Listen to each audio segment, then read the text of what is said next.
Dr. Kim Nara pressed her face against the cold window of the research ship New Seoul. Stars stretched endlessly in all directions, but something was different today. A dark shape floated in the distance, spinning slowly against the bright backdrop. Of space! Captain Lee Woon to the bridge! The ship's speaker crackled.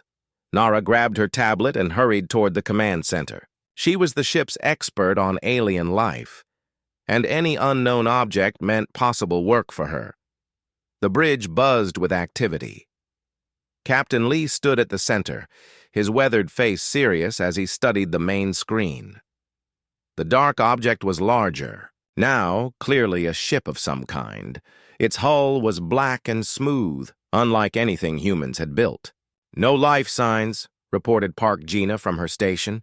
The young technician's fingers danced across her controls.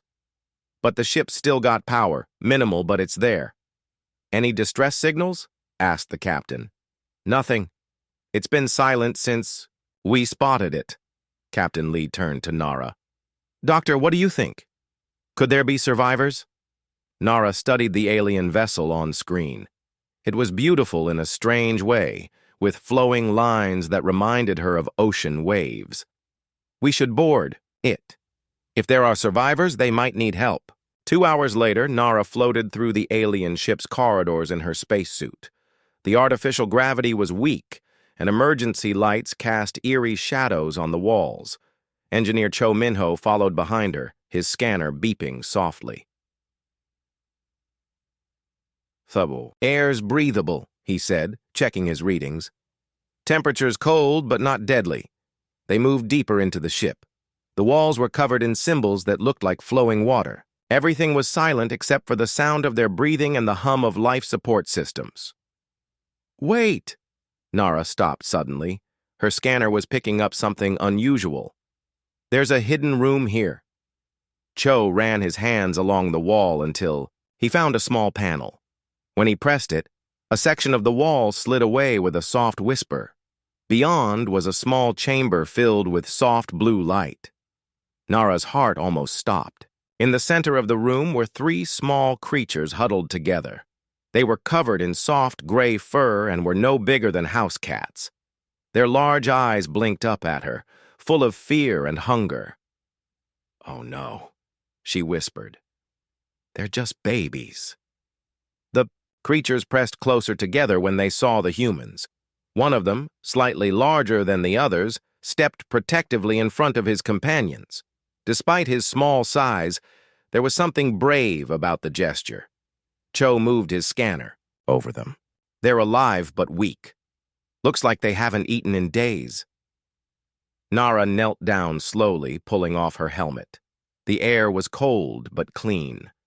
She extended her hand toward the creatures, speaking softly. "It's okay. We're here to help. The protective..." One sniffed the air, then took a careful step forward. His companions followed, staying close behind him. Up close, Nara could see how thin they were. Their fur was dull and their movements slow. "We need to get them to the ship," she said. "They need food and medical care." Back on the New Seoul, Nara faced a problem. Military rules said any alien life forms had to be quarantined and reported immediately to command. But looking at the 3 small creatures in the medical bay, she couldn't bring herself to follow the rules.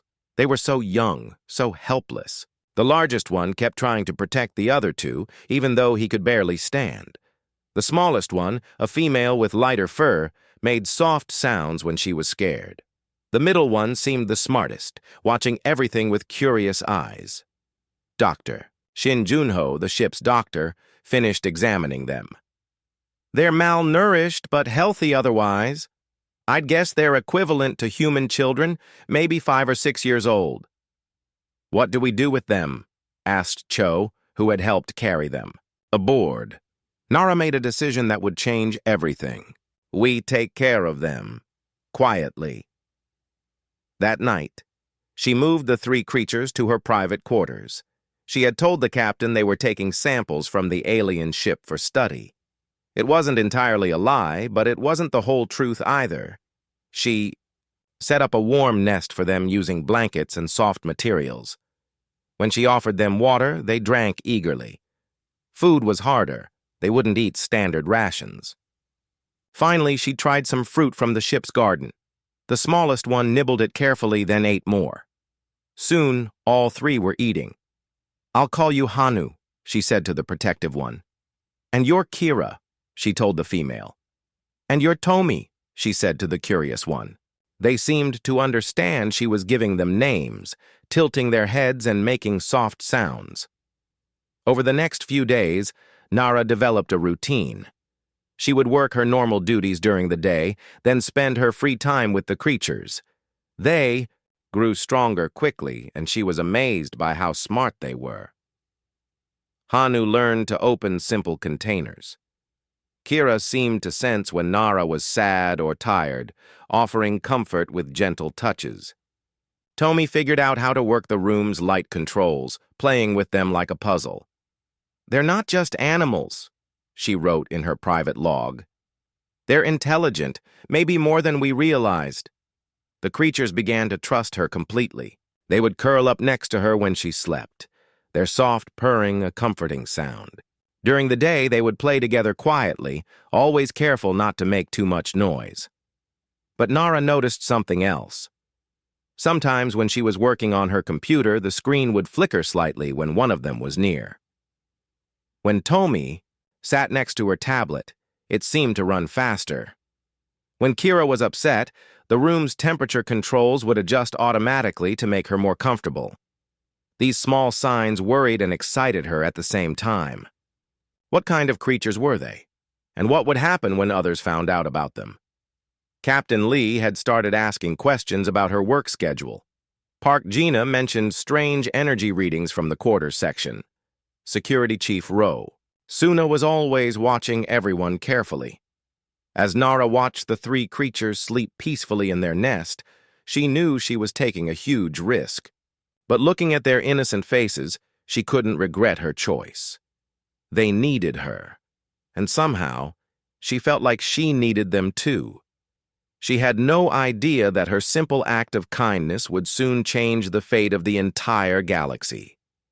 The small, helpless creatures sleeping in her quarters carried a secret that would reshape everything humans thought they knew about the universe. But for now, they were just three young beings who had found safety and love when they needed it most. And that, Nara thought, was enough. 3 months had passed since Nara found the three creatures on the alien ship. What started as an act of mercy had become something much deeper. The creatures had grown larger, now the size of small dogs, and their intelligence amazed her every day. Hanu had developed a fascination with technology. He would sit next to Nara while she worked, watching her fingers move across the keyboard. Sometimes she caught him mimicking her movements with his small paws. When she showed him how to touch the screen, he learned to navigate simple programs within hours. Kira was the emotional heart of the group. She seemed to sense Nara's moods before Nara knew them herself. On days when Nara felt stressed about hiding them, Kira would curl up against her, purring softly until the tension faded. When Nara was excited about her research, Kira would bounce around the room, sharing in her joy. Tomi was the strategist. He watched everything with careful eyes, learning the patterns of ship life. He knew exactly when the corridors would be empty, when the night shift changed, and how to move around without being seen. More than once, he had warned the others to hide just before someone knocked on Nara's door. The bond between them had grown stronger than Nara ever expected. Sometimes she felt like she could sense their emotions, and they seemed to understand her thoughts. When she was working late, they would bring her water or food without being asked. When she was tired, they would quietly turn down the lights, but keeping them secret was becoming harder. Their energy signatures were getting stronger, causing small glitches in nearby electronic systems. Lights would flicker when they were excited. Computers would run faster when Hanu was near. The room's environmental controls seemed to respond to Kira's emotions. Engineer Cho Minho discovered the truth by accident. He was fixing a power coupling in the wall near Nara's quarters when he heard strange sounds inside. Worried about a malfunction, he used his emergency access code to enter. He found Nara sitting on the floor with 3 alien creatures, feeding them from her hand like they were family pets. For a moment, nobody moved. Then Kira approached him, slowly, tilting her head with curious eyes. "Doctor," Cho said quietly, "what have you done?" Nara's heart pounded, but she kept her voice calm. "They were dying, Minho. I couldn't just let them die." Cho knelt down as Tomi came closer, sniffing his tools with interest. "They're bigger than before, and they seem smart." "They are smart. Watch this." Nara picked up her tablet and showed Hanu a simple math problem. The creature studied it for a moment, then touched the correct answer with his paw. Cho's eyes widened. "That's impossible. They learn faster than human children. Hanu understands basic programming. Kira can read emotions. Tomi thinks several steps ahead in any situation." Over the next few days, Cho became part of their secret. He brought them materials to play with and helped Nara modify her quarters to give them more space. The creatures accepted him quickly, sensing his kind nature. But their secret was about to face a much bigger challenge. Communications Officer Yunde was working the night shift when his console lit up with incoming signals. At first, he thought, it was just cosmic interference. Then the patterns became clear. Someone was trying to communicate. The signals were strong, coming from somewhere beyond the system's edge. As he traced them, his blood ran cold. Multiple large ships were approaching at high speed, still days away but closing fast. "Captain, to the bridge," he called urgently. Captain Lee arrived within minutes, still in his sleeping clothes. "What? Is it day?" "Unknown ships, sir. Big ones. They're transmitting, but I can't make sense of it." The captain studied the display. The ships were massive, larger than anything in the human fleet. Their signals were aggressive and demanding, even though the words were incomprehensible. "How many?" Lee asked. "At least 12, maybe more. They're maintaining battle formation in her quarters." The 3 creatures suddenly became agitated. Hanu stopped playing with his electronic toys and moved to the window, staring out at space. Kira pressed herself against Nara, trembling. Tomi paced back and forth, making low warning sounds. "What's wrong?" Nara asked, but they couldn't answer in words. The changes in their behavior were dramatic. They stayed close together, constantly, alert. When anyone approached Nara's quarters, they would position themselves between her and the door. Their energy output increased, causing more noticeable effects on the ship's systems. Park Gina noticed the irregularities first. "Captain, we're getting weird readings from the residential section. Power fluctuations, temperature variations. It's like something is interfering with our systems." "Run a full diagnostic," the captain ordered. As the unknown ships drew closer, their transmissions became more frequent and more aggressive. Linguist Nam Taiho worked around the clock trying to decode them, but made little progress. "It's like nothing I've seen before," he reported. "The structure is completely alien, but there's definitely urgency in it. Maybe anger." The creature's behavior grew more protective. They wouldn't let Nara leave her quarters alone, and when she did go out, they found ways to follow at a distance. Cho noticed them lurking in maintenance shafts, always keeping her in sight. During a routine briefing, Security Chief Rosuna pulled Nara aside. "Doctor, is there anything you need to tell me? Your behavior has been unusual lately, and now we have these system anomalies." Nara's heart raced, but she kept her expression neutral. "I'm not sure what you mean, Chief." "You spend a lot of time in your quarters. You've been requesting unusual food items from the kitchen. And there are energy readings coming from your section that don't match any equipment we have." Before Nara could answer, alarms began blaring throughout the ship. Emergency lights bathed the corridors in red as the crew rushed to battle stations. "Unknown vessels have entered weapon range," announced the ship's computer. All hands to emergency positions. In her quarters, the three creatures huddled around Nara. For the first time since she found them, they looked truly afraid. But it wasn't fear for themselves. Their eyes were fixed on her, worried about her safety. Hanu touched her hand gently, and suddenly she felt a strange sensation in her mind. For just a moment she sensed what he was feeling: desperate love, fierce protectiveness, and something else. Power. Growing power that he was trying to control. "What are you?" she whispered. Kira made a soft sound and touched Nara's other hand. Again there was that feeling, a connection deeper than words. Images flashed through her mind. Vast ships in battle, creatures like her three companions but larger and more magnificent, and a sense of ancient purpose. Tomi approached last, placing his paw on her forehead. The images became clearer.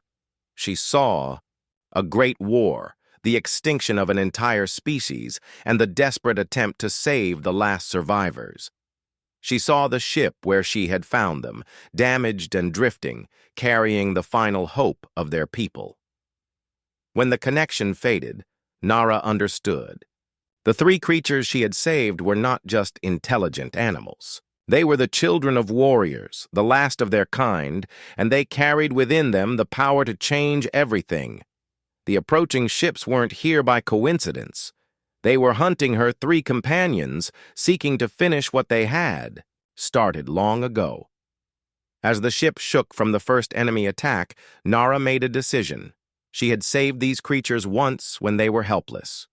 Now she would protect them with her life, no matter what they were or what was coming. Outside, the battle for their lives was about to begin. The alien fleet dropped out of hyperspace like hunting wolves, their massive ships casting shadows across the New Soul's hull. Captain Lee stood on the bridge, watching 12 enormous vessels arrange themselves in attack formation. Each ship was 3 times the size of his own vessel. "They're hailing us," reported Yoon-dae, his voice tight with tension. "Put them through." The main screen flickered, then showed a creature that made the bridge crew gasp. It was tall and thin, with gray skin and burning red eyes. When it spoke, its voice was like grinding metal. "Human vessel," it said in perfect cold English. "You harbor the spawn of our ancient enemy. Surrender them now, and your deaths will be swift." Captain Lee kept his voice steady.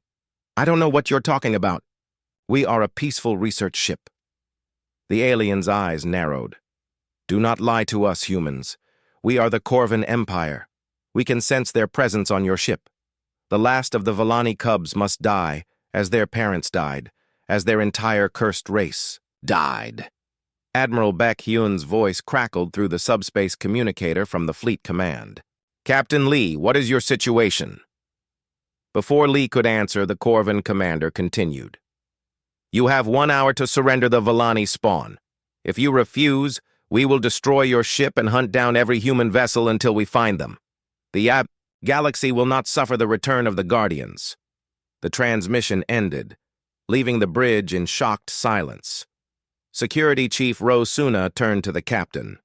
"Sir, I believe Dr. Kim Nara may know something about this. Her quarters have been showing unusual energy readings, and her behavior has been suspicious." In her quarters, Nara held the 3 creatures close as the ship shook from warning shots. They had grown again, now the size of medium dogs, and their fear was overwhelming. But beneath the fear, she sensed something else building: anger and protective instincts. When Security Chief Ro arrived with 2 guards, the creatures positioned themselves between her and the door. Hanu's eyes had begun to glow with a soft blue light. "Dr. Kim," Ro said carefully, "I need you to come with me. The captain wants to speak with you." "I won't leave them," Nara said firmly. "Leave who, Doctor?" Before Nara could answer, Cho Minho appeared in the doorway. "Chief, you need to see this." He gestured toward the creatures who were now clearly visible. Ro's hand moved to her weapon, but stopped when she saw how the creatures stayed protectively close to Nara. "What are those things?" They're children, Nara said. Orphans. I found them dying on that derelict ship. In the conference room, the senior staff gathered around the table while the three creatures sat close to Nara. Their presence seemed to calm the room's electronic systems.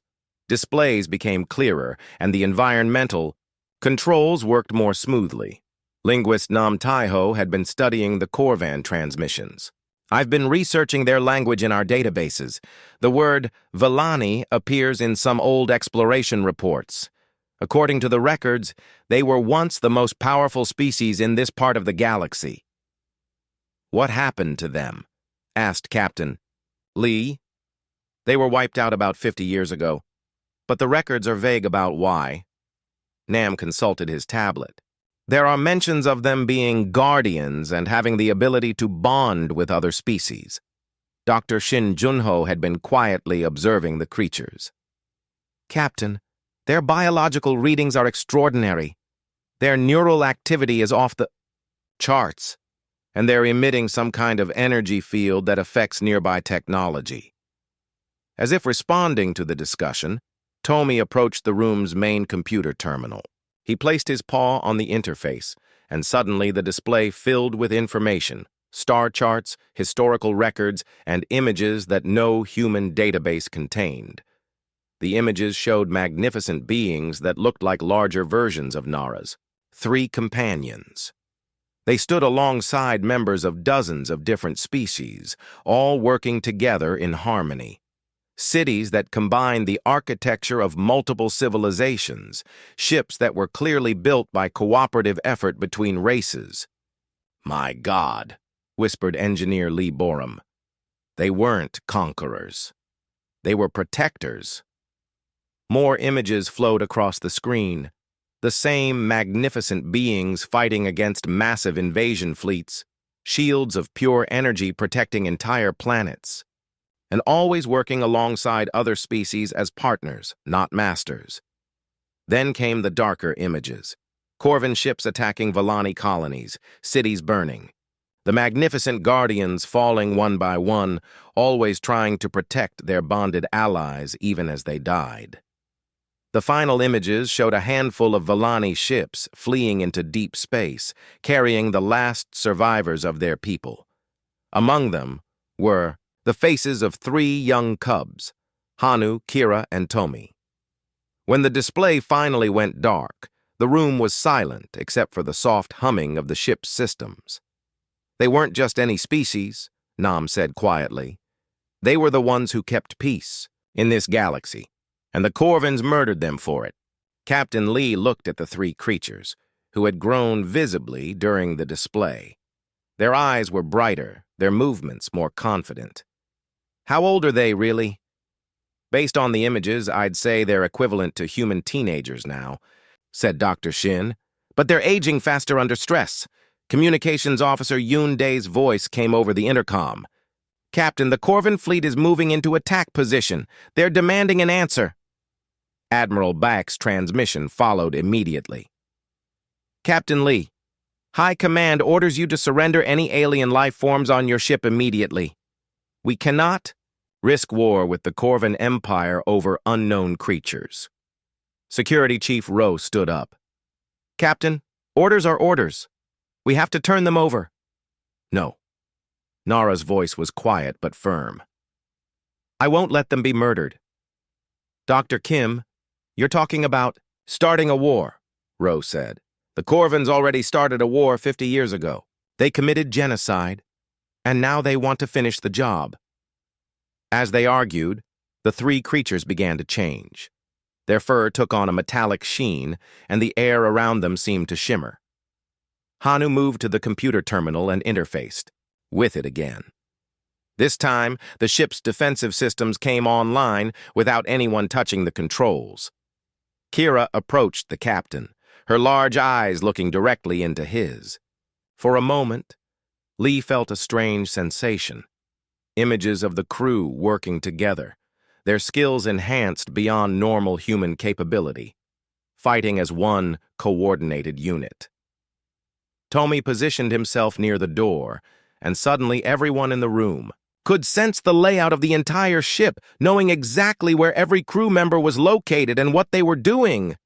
They're not just bonding with Dr. Kim, Dr. Shin said in amazement. They're bonding with all of us. Engineer Cho looked at his tablet in wonder. The ship's efficiency just increased by 30%. Our engines are running smoother than they ever have. The creatures were no longer small and helpless. They moved with growing confidence and power, but their eyes remained fixed on Nara with obvious love and loyalty. Captain, Yoon's voice came, again more urgent. The Corvins are charging weapons. We have maybe 10 minutes before they open fire. Captain Lee looked around the room at his crew, then at the three young beings who had already begun transforming his ship and people. He thought about the images of genocide and the choice before him. Mr. Yoon, he said finally, send a message to the Corvin fleet. Tell them that the crew of the New Soul stands with the Villani. If they want them, they'll have to go through us. Admiral Bayek's angry response came immediately. Captain Lee, you are in direct violation of orders. Stand down immediately. With respect, Admiral, some orders are wrong. Lee looked at Nara and the three creatures. We're not abandoning children to their murderers. As if understanding his words, the three Villani moved closer to the humans. The ship's systems hummed with new energy, and every person in the room felt stronger, faster, more capable than they had ever been before. The bond was forming, and there would be no going back. The countdown to war had begun. Captain Lee stood in his ready room facing the hardest decision of his career. On his desk lay two communications, one from Admiral Go Yunbi ordering him to surrender the creatures immediately, and another from Admiral Bayek threatening court-martial if he didn't comply. Captain, came Yoon's voice over the intercom. The Corvin fleet is in final attack position. They're giving us 5 more minutes. Lee touched his communication button. Understood. All senior staff to the conference room. When the crew assembled, the atmosphere was tense.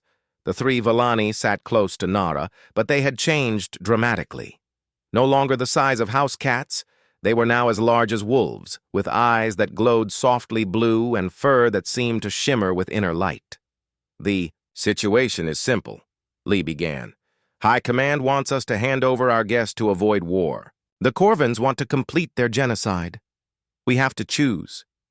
Lieutenant Kang Miran, the ship's tactical officer, spoke up aggressively. Captain, this is insane. We're risking the entire ship for 3 animals. The reaction was immediate.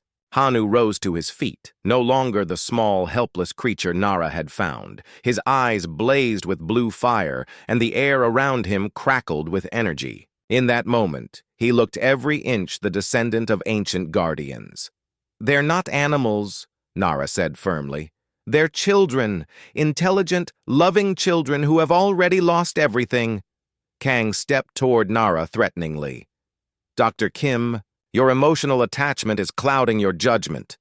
Before anyone could react, Hanu flowed between them like liquid lightning. One moment he was across the room, the next he stood between Kang and Nara, radiating controlled power.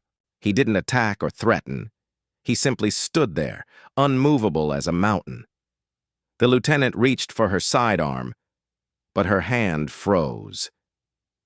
Looking into Hanu's eyes, she saw not an animal, but an intelligent being defending someone he loved. Her anger faded, replaced by understanding. My God, she whispered. You really are people, aren't you? Kira approached Kang slowly, placing a gentle paw on her hand. Suddenly, the lieutenant's face relaxed as waves of calm flowed through her. The fear and anger that had driven her melted away. Chief Engineer Lee Borum was studying her tablet in amazement. Captain, look at these readings. The ship's power output has increased by 50%. Our shields are stronger, our engines more efficient. It's like they're upgrading us. Dr. Shin examined his medical scanner. Their biological development is accelerating. They're becoming adults before our eyes, but the process is being guided by their protective instincts. Tommy had been watching the tactical displays with careful attention. Now he moved to the main computer and placed both paws on the interface. Instantly, the room filled with three-dimensional maps, showing the positions of every ship in the system. But these weren't ordinary tactical displays. Each human ship glowed with potential, showing not just where they were, but what they could become with Volani enhancement. Each crew member appeared as a bright point of light, their skills and capabilities highlighted and expanded. "They're not just protecting us," breathed Communications Officer Yoon. "They're trying to make us stronger." Engineer Cho had been quiet until now. "Captain, I've been with these creatures for months. They're not weapons or tools. They're family. Dr. Kim saved their lives, and now they want to save ours." Security Chief Rowe struggled with the decision. "Even if that's true, we're still talking about war with the Corvan Empire. How many humans will die because we won't give up 3 aliens?" Nara looked around the room at her crewmates, people who had become friends, who trusted her judgment. How many species died because no one stood up to the Corvans 50 years ago? How many more will die if we let them finish what they started? The 3 Volani moved to the center of the room. As they stood together, their combined presence filled the space with calm strength. Everyone could feel it, the sense of being part of something larger, something important. Hanu approached Captain Lee and looked up at him with ancient eyes in a young face. For a moment, the captain felt what the Volani was feeling, desperate love for these humans who had shown kindness, fierce determination to protect them, and terrible grief for his own lost people. "They chose us," Lee said quietly. "Of all the species in the galaxy, they bonded with us. Maybe that means something." The ship shuddered as Corvan warning shots struck near the hull. In response, the 3 Volani moved closer together, and suddenly every system on the ship ran smoother. The lights became clearer, the air fresher, and every person in the room felt stronger and more alert. "It's not just about them anymore," said Dr. Shin, watching his readings in wonder. "They're changing us, making us more than we were." Pilot Major Han Somi's voice came over the intercom.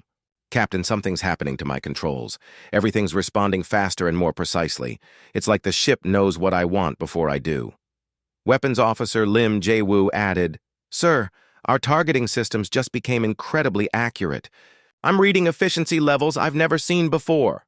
"They're preparing us for battle," realized Security Chief Rowe. "They know what's coming."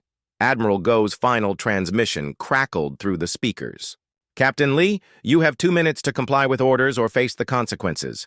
The safety of humanity depends on avoiding this conflict." Lee looked at each of his senior staff, then at the 3 magnificent beings who had transformed from helpless cubs into powerful guardians. "The safety of humanity might depend on not avoiding it." He turned to Nara. "Doctor, these are your charges. What do you recommend?" Nara knelt down and placed her hands on the heads of all 3 Volani. Instantly, she felt their thoughts and emotions flowing through her. Love, loyalty, determination, and power beyond imagination. "They're not asking us to protect them anymore," she said. "They're asking for the chance to protect us, to protect everyone." The captain made his choice. "Mr. Yoon, open a channel to the Corvan fleet." The alien commander's face appeared on screen, his red eyes burning with hatred. "Have you decided to surrender the spawn?" "I have decided," Lee said calmly, "that the crew of the New Soul stands with our friends. If you want them, you'll have to destroy us first." The Corvan's face twisted with rage. "So be it. You have chosen extinction alongside the Guardians. We will hunt down every human ship until the last Volani is dead." "You're welcome to try," Lee replied. "But you should know, we're not the same humans you threatened an hour ago." As if summoned by his words, the 3 Volani moved to stand beside him. They were magnificent now, powerful and graceful, their eyes blazing with protective fire. The eye Ship around them hummed with new energy as human and Volani technology merged into something greater than either could achieve alone. The Corvin commander's eyes widened as he recognized what he was seeing. Impossible. The bonding should take years. Maybe, said Lee. Your information is 50 years out of date. The transmission ended, and alarms began blaring throughout the ship as the Corvin fleet moved to attack. But the crew of the New Soul was no longer afraid. They could feel the strength flowing through them, the perfect coordination that came from their bond with the Volani. Nara looked at Hanu, Kira, and Tomi, with tears in her eyes.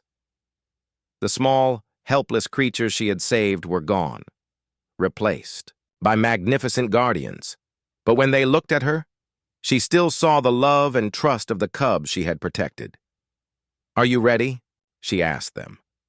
Their answer came not in words, but in feelings, fierce joy, unshakable determination, and love beyond measure. They had found their family among the humans, and they would protect that family with everything they had. The battle for the future of both species was about to begin. The first Corvin attack came without warning. Massive energy beams lanced across space, striking the New Soul with enough force to vaporize a normal ship. But the New Soul was no longer a normal ship.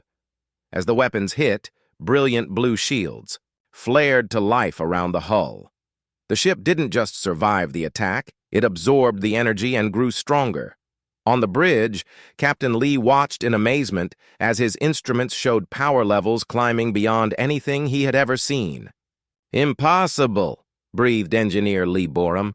"Our shields shouldn't be able to handle that kind of firepower."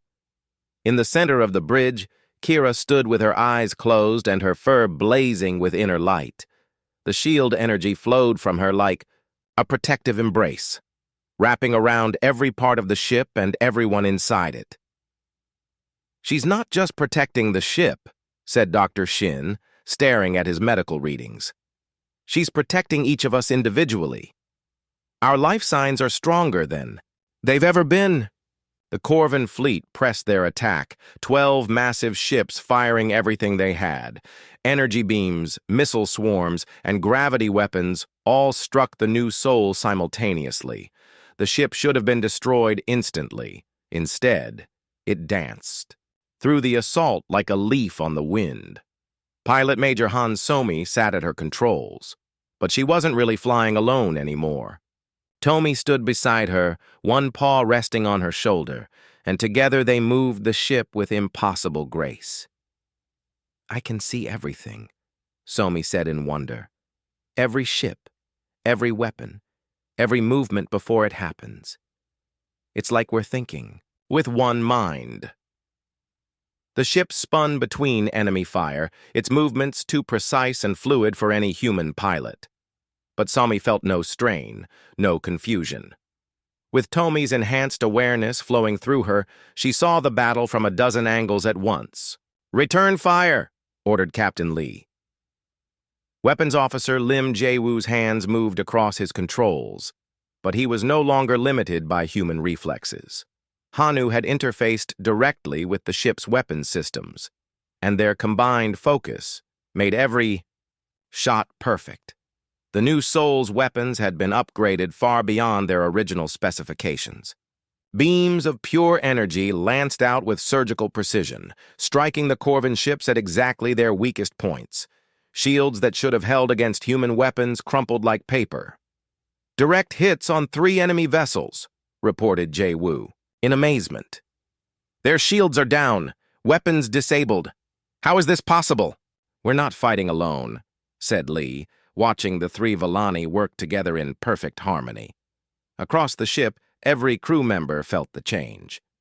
Engineer Cho found himself understanding systems he had never seen before, making repairs with impossible speed and precision. Communications Officer Yoon discovered he could somehow understand enemy transmissions, picking up their tactical plans before they were even spoken. Medical teams led by Dr. Shin worked with supernatural efficiency, healing minor injuries instantly and knowing exactly where help would be needed before accidents happened. The ship's cook, Kim Myung, found that his meals now provided perfect nutrition for peak performance. Even the civilian scientists were affected. Dr. Nam analyzed Corvin technology in real time, understanding alien engineering principles that should have taken years to decode.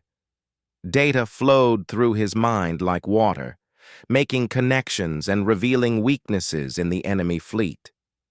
"This is what they were trying to tell us," said Nara, watching her three companions coordinate the ship's defenses.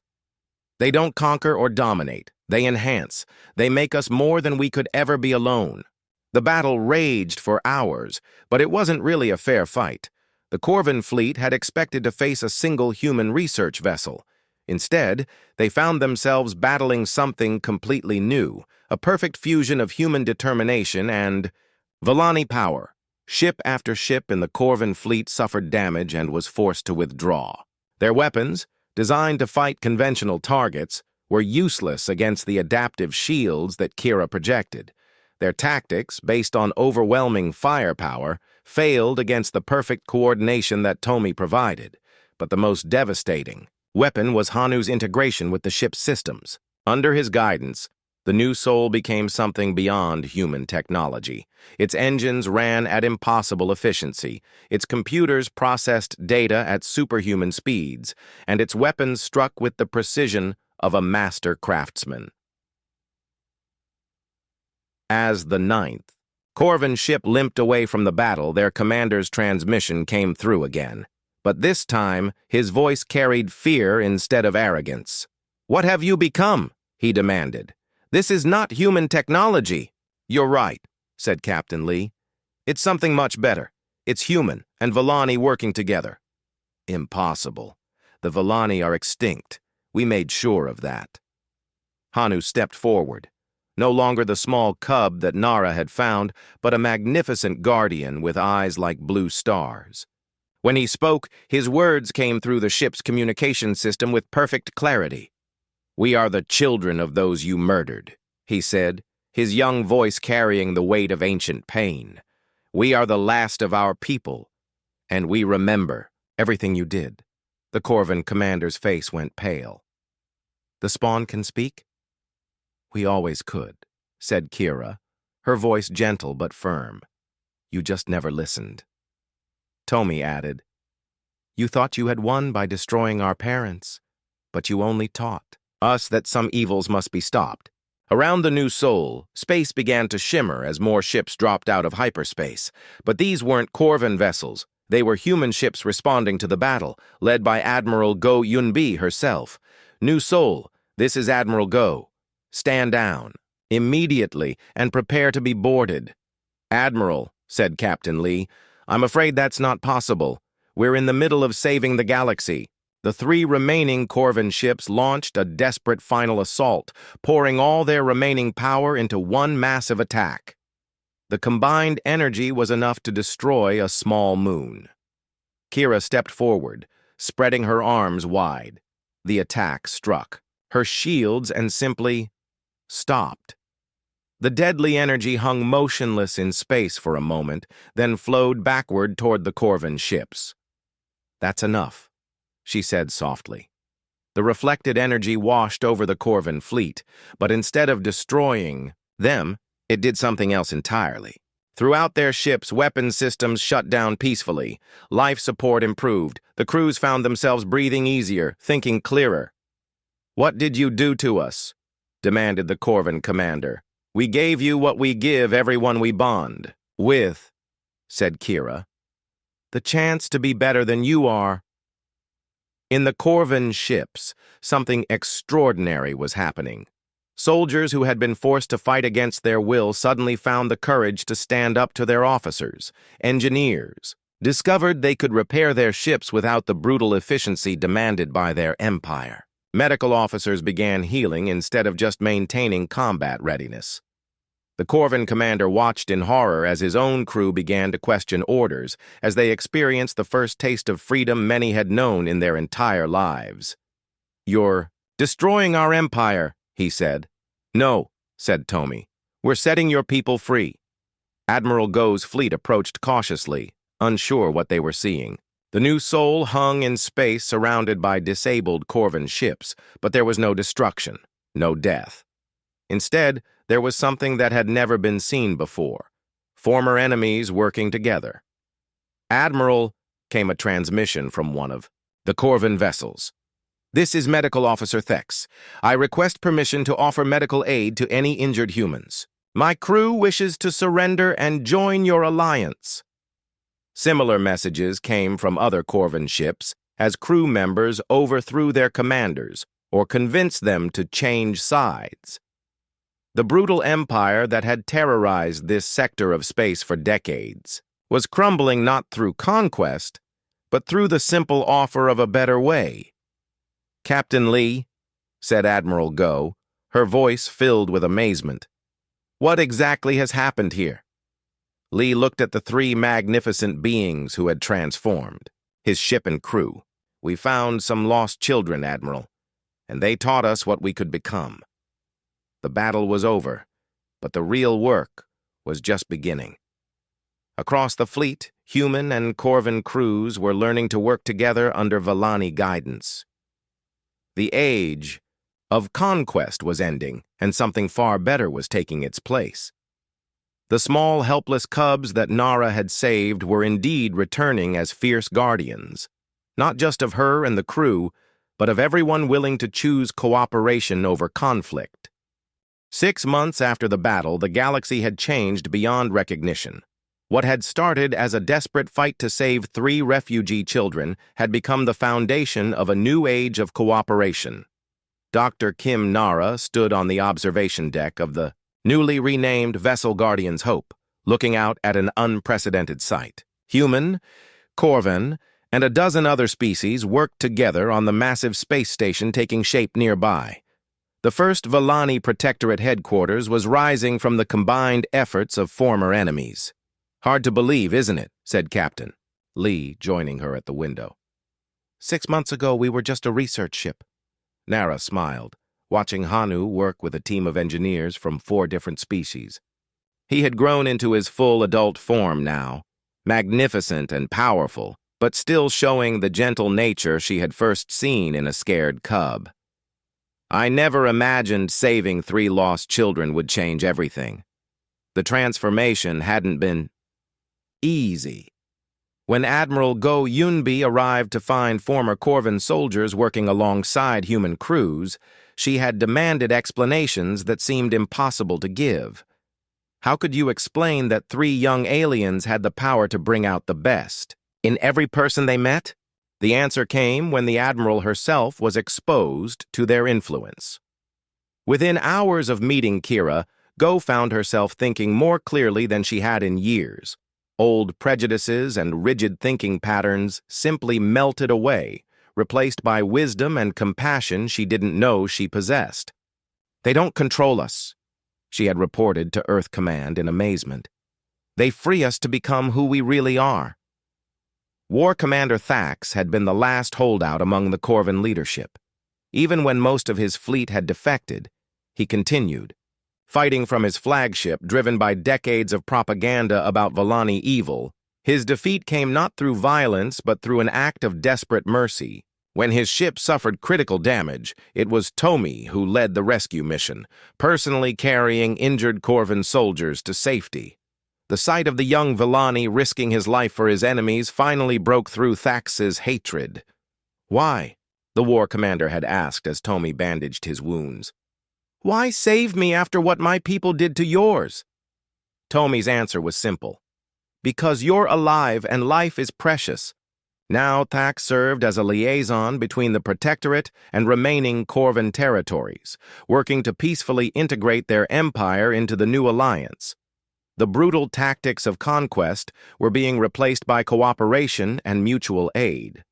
The change wasn't limited to space. On dozens of worlds, Vellani Guardians worked with local populations to solve problems that had seemed impossible. Planets poisoned by industrial waste were being healed. Species on the edge of extinction were recovering. Wars that had raged for Generations were ending in negotiated peace. Each Villani was different, shaped by their bond with their chosen people. Some became technological innovators, others focused on healing and medicine, still others worked as mediators and peacekeepers. But all shared the same core nature. They made their bonded companions stronger, wiser, and more capable. Nara heard familiar footsteps behind her and turned to see her three original companions approaching. They moved with the fluid grace of their adult forms, but their eyes still held the love and trust she remembered from their first meeting. "How are the new arrivals settling in?" she asked. Kira's response came not in words but in shared images. Refugees from across the galaxy, finding safety and purpose in the Protectorate. Former soldiers learning to build instead of destroy. Scientists from different species collaborating on projects that would benefit everyone. "The Andromedans are particularly grateful," said Hanu, his mental voice warm with satisfaction. Their homeworld was dying from solar radiation. The new shield technology will save billions of lives. Tomi added his own perspective. The diplomatic corps is ready for the next phase. 17 more species have requested membership in the Protectorate. The growth had been exponential. As news of the alliance spread, entire civilizations abandoned old patterns of conflict and competition to join the new model of cooperation. Not all were ready. Some species still clung to empire and conquest, but more chose peace every day. Engineer Cho Minho's voice came over the intercom. "Dr. Kim, we're ready for the ceremony." Nara nodded and followed her three companions toward the main assembly hall.